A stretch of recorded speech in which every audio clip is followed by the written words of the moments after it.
నాకు కొంచెం సమయం కావాలి. మీ తరపున పోరాటం చేయడానికి నాకు కొంచెం సమయం కావాలి. అందుకని ఉపాధి అవకాశాలు మనకు వచ్చేలాగా ఇంత ఒక ఎలక్షన్కి 150 కోట్లు ఖర్చు పెట్టగలుగుతున్నప్పుడు ఒక ప్రాజెక్టు ఫినిష్ చేయడానికి 800 కోట్ల రూపాయలు ఖర్చు పెట్టగలిగితే వెలిగొండ ప్రాజెక్టు ఆ భూపరిహారానికి ఇవ్వగలిగితే మనం ప్రాజెక్ట్ అయిపోద్ది. కానీ వాటి డబ్బులు లేక ఇట్లా అయిపోద్ది. దానికి ఏంటంటే డబ్బులకి ఆశ పడకుండా మీరు ఎన్నికల్లో డబ్బులు పెట్టుకొని గెలవండి, అభ్యంతరం లేదు. కానీ మీరు గెలిచినా డబ్బులు పెట్టి గెలిచినా కానీ ప్రజలకు ఉపయోగపడేలా పాలన జరిగితే అది నేను దాన్ని కూడా వదిలేసి అలాంటి పరిస్థితుల్లో తీసుకెళ్ళాలి అంటే ఈ రోజున పొలిటికల్ ప్రాసెస్ డబ్బులు పెడితే తప్ప ఎలక్షన్లు గెలిచే పరిస్థితుల్లో లేదు. కానీ డబ్బులు పెట్టి ప్రజలకి సేవ చేయాలని కోరుకున్నాను. ఎందుకంటే ఉన్న లోపల వ్యవస్థ చాలా లోపలికి వెళ్ళిపోయింది. డబ్బు పరంగా చేస్తే తప్ప ఎలక్షన్లు రావాలి. నేను కోరుకుంటుంది యువత కనుక మీరు ఇదే ఉత్సాహం, ఇదే శక్తి గత ఎన్నికల్లో ఎలా ఇచ్చారో పాలనలో కూడా మీరు అదే గనక ఇవ్వగలిగితే, అదే భరోసా గనక మీరు చూపించగలిగితే ఈ మనకి వలసలు లేని ప్రకాశం జిల్లా నేను కోరుకుంటున్నాను. సమృద్ధిగా నీరు లభించే ప్రకాశం జిల్లాని కోరుకుంటా ఉన్నాను. దానికి కావాల్సిందల్లా మీ ఆశీర్వాదాలు కావాలి, మీ అండదండలు కావాలి.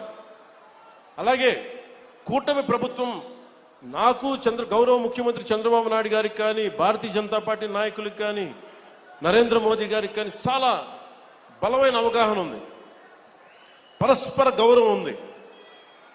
ఎవరు ఏమి కాంట్రిబ్యూట్ చేశారో మాకు చాలా క్లారిటీ ఉంది. కానీ అది ఈ రోజున అది పంచాయతీ స్థాయికి దాకా వెళ్ళాలి. పంచాయతీ స్థాయి దాకా జనసేన పార్టీ ఏం చేసింది, క్షేత్రస్థాయిలో జనసేన నాయకులకి గౌరవం ఇవ్వటం, అలాగే జనసేన నాయకులు తెలుగుదేశం నాయకులకు గౌరవం ఇవ్వటం, లేదా అందరం కలిసి మన ముగ్గురు భారతీయ జనతా పార్టీ నాయకులతో కూర్చొని మాట్లాడటం.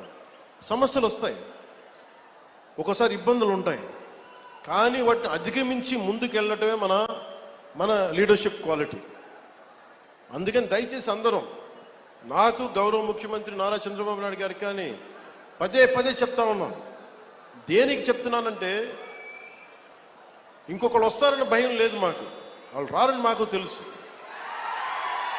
కానీ ఒక పని చేసేటప్పుడు రోజు లాక్కుంటా పీక్కుంటా లాక్కుంటా తిట్టుకుంటా, అంటే ఒక సామెత ఉంటుంది కదా, తల్లిదండ్రులు తిట్టుకుంటా లేస్తే పిల్లలు కొట్టుకుంటా లేస్తారు.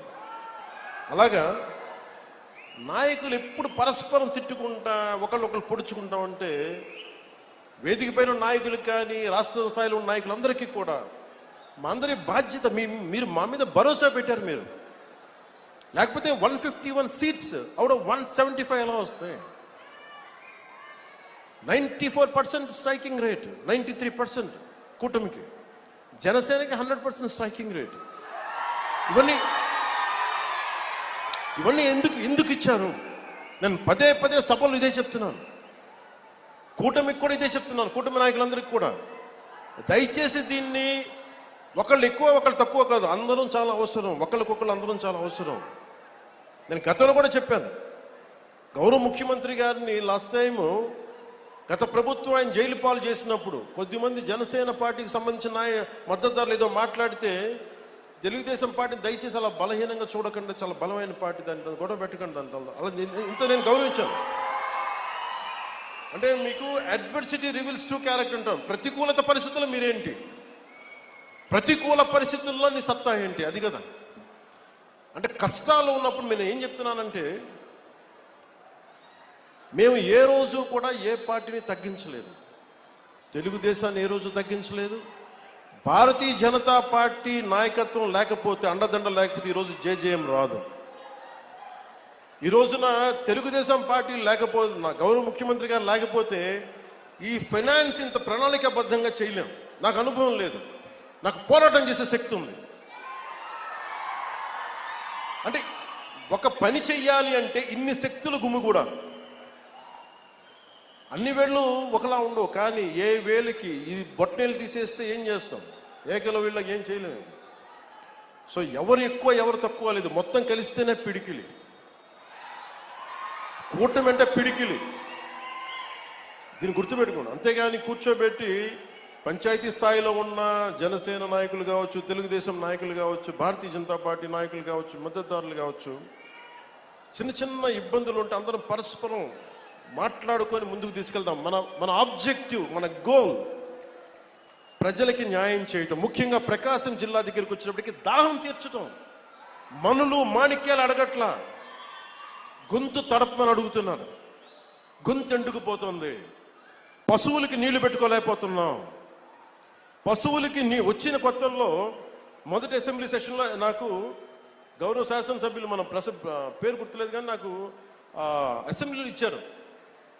మూగజీవాలు ఎండుకుపోతున్నాయన్నా సమ్మర్ వచ్చేస్తుందంటే, ఈరోజు పశువులు నీటి తొట్లు ఎందుకు వచ్చినాయి అంటే దానికి ప్రకాశం జిల్లాలో మనుషులకి నీళ్లు లేవన్నా దాంతో పశువులు చచ్చిపోతున్నాయంటే ఆ ఒక్క మాట కదిలించి ఈరోజు పశువులు నీటి తొట్లు వచ్చినాయి మొత్తం మేము. అంటే ఇవన్నీ ఏంటంటే మేము 15 సంవత్సరాలు స్టెబిలిటీ ఇస్తే తప్ప, ఈరోజు వేసిన మొక్క, ఒక చిన్న మొక్క వృక్షం అవ్వాలంటే 10-15 సంవత్సరాలు పడద్దు. ఒక మామిడి చెట్టు ఈరోజు మొక్క వేస్తుంది రావడానికి 8-10 కనీసం దశాబ్దం పైన తీసుకుంటుంది. అలాంటిది ఈరోజున ఒక పబ్లిక్ పాలసీ చేస్తే, ప్రజలకు ఉపయోగపడే చెయ్యాలంటే ఇంతమంది, ఇంత సమయం కావాలి. అందుకే నేను పదే చెప్తా ఉన్నాను, 15 సంవత్సరాలు కలిపి ఉండాలి అని. దయచేసి నన్ను అందరూ కూడా అర్థం చేసుకోండి. నేను ఈరోజు మీకు ప్రకాశం జిల్లా మనకి ఈ సభ సాక్షిగా చెప్తున్నాను, నాకు నా పార్టీ సంక్షేమం కంటే కూడా కూటమి